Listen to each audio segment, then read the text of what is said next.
If you want to make more money in your business, then you are going to want to tune into this video because there may be some things stopping you from really hitting bigger levels in your business and stopping you from making the money that you really deserve to make and want to make.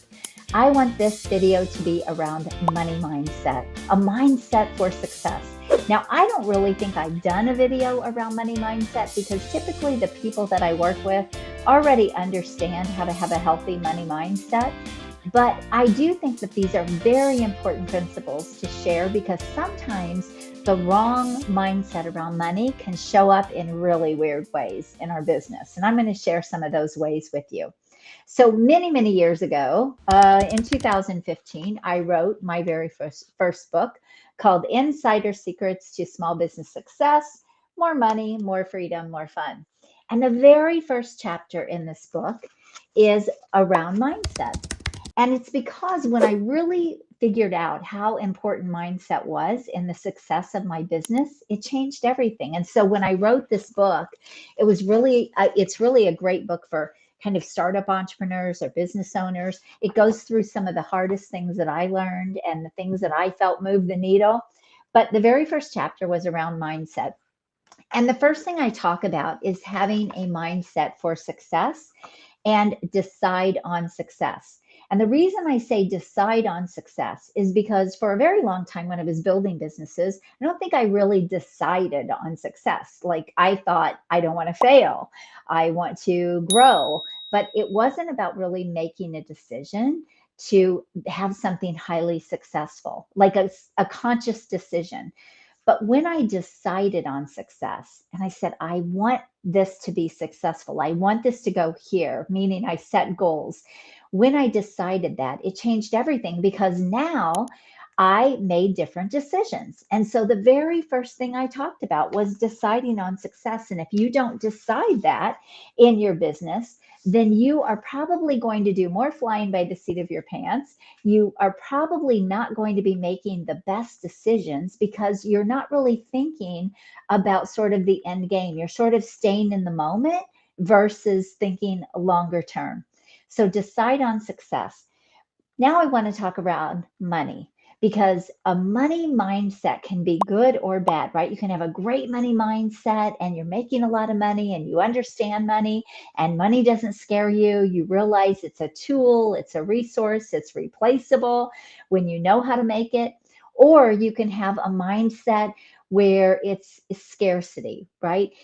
You want to hold on to it. You want to hold on to what you make. It's limited. There's only so much money to be had. And so I want to talk about the difference between a scarcity mindset and an abundance mindset when it comes to money. And I want to share a couple of stories on how it showed up for me in my businesses when I didn't even realize that's what was going on. So a scarcity mindset means you're subconsciously maybe or maybe consciously thinking that there's a limit, like there's limited resources, there's limited money to be made. And that just isn't true. There is more money to be made. In fact, there's more money to be made now than ever before. I just saw a statistic that there are 600,000 new millionaires in the United States every single year. Think about that, 600,000, 1,700 new millionaires a day in the United States. Now, if that doesn't blow your mind and think, oh my gosh, there's so much abundance out there, well, I'm hoping this will shift that thinking for you. But I want to share with you one way that scarcity showed up for me without me even realizing it. So many years ago, when I was building one of my fitness businesses, I was in a small town and there were about 15,000 people in this town. Half of them were adults and half were kids. So I'm going to take the kids out of it because I was an adult club. And that means there were about 7,000 people in this town, roughly 7,500 people in this town that could be potential members of my fitness business, right? But I had heard a statistic that 10% of people in a local area will buy into a gym membership. So this is the way scarcity showed up for me. I started doing the math. Okay, there are 3 health clubs in town. If 10% of 7,500 people are going to buy a gym membership, that means there's 750 people to split up between the 3 clubs. Now I look at that and I'm almost embarrassed that I thought that way and that I actually did the math and figured that out. I am embarrassed about it actually. But back then, I didn't have exposure to everything we have exposure to today. So I couldn't just Google things, and I didn't have the internet and all the things that we have now. And so that thinking did not serve me, because what it did was it put subconscious limitations on the money I could make, but it also did, I believe, stop my growth until I realized that isn't the way to think at all. The better way to think is, okay, there's 7,500 people in this town that could be potential members. How can I get 40% of those? How can I get 35% of those? Forget about the competition. How can I capitalize on those people? And then how can I capitalize on the other 7,500 that are kids, right? So that would be more of an abundance mindset, thinking differently. Okay, and then what are some other ways that I could make money in my club besides just memberships? Well, of course, I figured all of those things out, and I was able to continue to expand and grow, and I was able to sell 5 businesses. So I did learn this, but I just remember how it showed up. And I even talk about that in this chapter of my book. And so when you start putting limits on the amount of money you can make, check your mindset, check that and work on that internal mindset, because it will stop you in your tracks. You do not want to put limitations on what you can earn, because the possibilities are endless. The opportunities are endless, especially in the marketplace today. There are 1,700 new millionaires a day in the United States. 1,700. So there are endless possibilities for you. The other thing that you want to think about with abundance is that you cannot save your way to success. You cannot save your way to wealth. Unless you're making millions of dollars a year, you cannot save your way to wealth. And so the way to learn to multiply your money is to reinvest.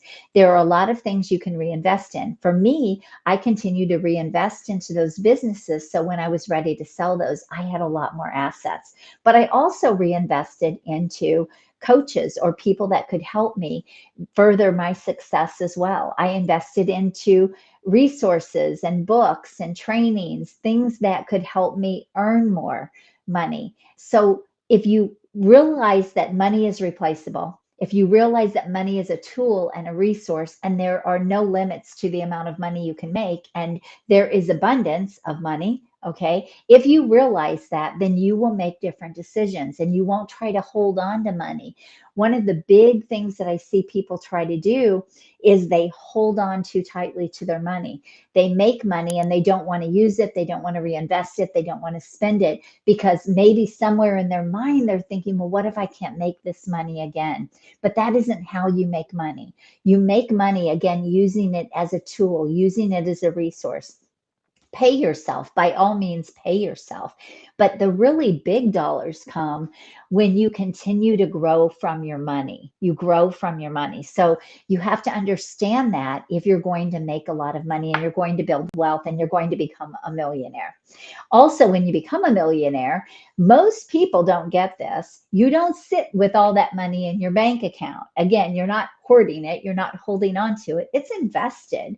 I can't tell you the amount of times I've had to move money to do something, because we don't sit with all that money in our bank account. It's invested. It's invested into property. It's invested into assets. It's invested into CDs. It's invested into stocks. There are a lot of things that you do with money that it continues to multiply your money, but it's not just sitting there. It doesn't make money if it's just sitting there. So understand how to use money when you start making it, but also realize you can make as much as you want. You're the driving factor in the amount of money that you make in your business. I mean, I believe if you have been called to business, you can build wealth like nothing else from business. But you have to think differently, and you have to realize that money is the resource and the tool to do this. So are you holding on to it? Are you hoarding it? Or thinking like, okay, again, that's a scarcity mindset, right? Or are you reinvesting it, trying to multiply it, learning to multiply it, learning to manage it, and learning how to, really how to grow that money? The next thing I want to talk about that can stop you in your growth is money guilt. Money guilt. What does that even mean? Well, for me, it showed up when I went out and bought a new car, when I had one of my fitness clubs and I went out and bought a new car. And my right hand person, my assistant said, "Ooh, don't let your members know that you bought a new car."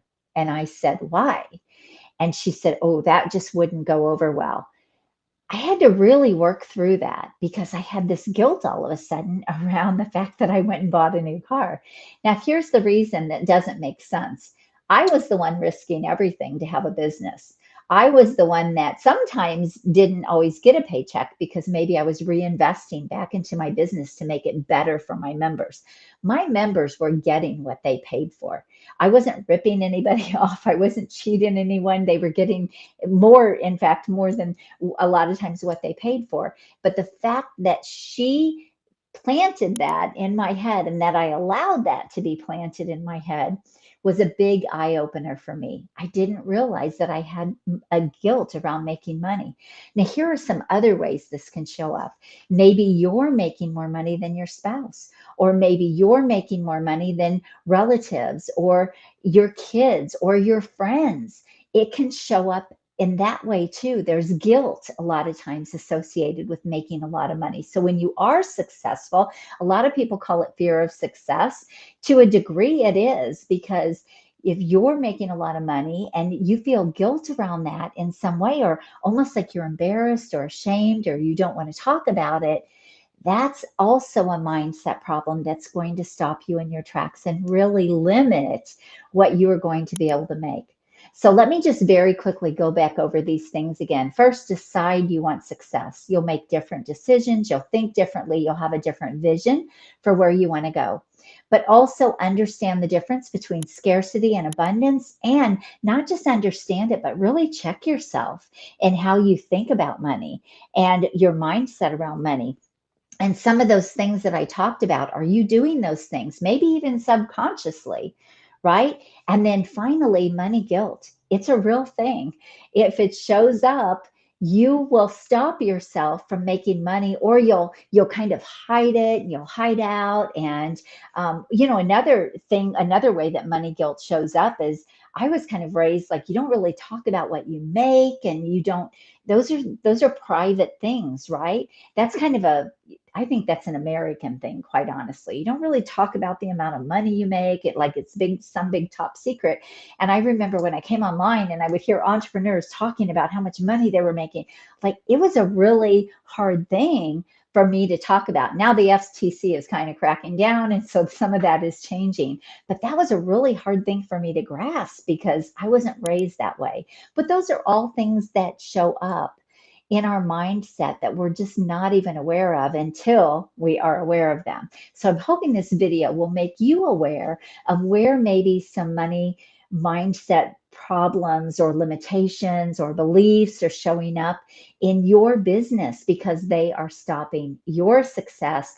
They're really stopping you from reaching the level of potential that you can reach, or reaching your full potential. So I hope this was helpful. I would love to know your thoughts around this video. Let me know. And listen, if I can help you build and grow your business to that $1,000,000 or even beyond with a handful of high-level clients so that you can make more and work less, well, I would love to have a conversation with you to see how we could work together to make that happen. You can book a call with me at acarden.com. And if you want to grab this book, Insider Secrets to Small Business Success, you can grab it on Amazon. Make sure you leave a review.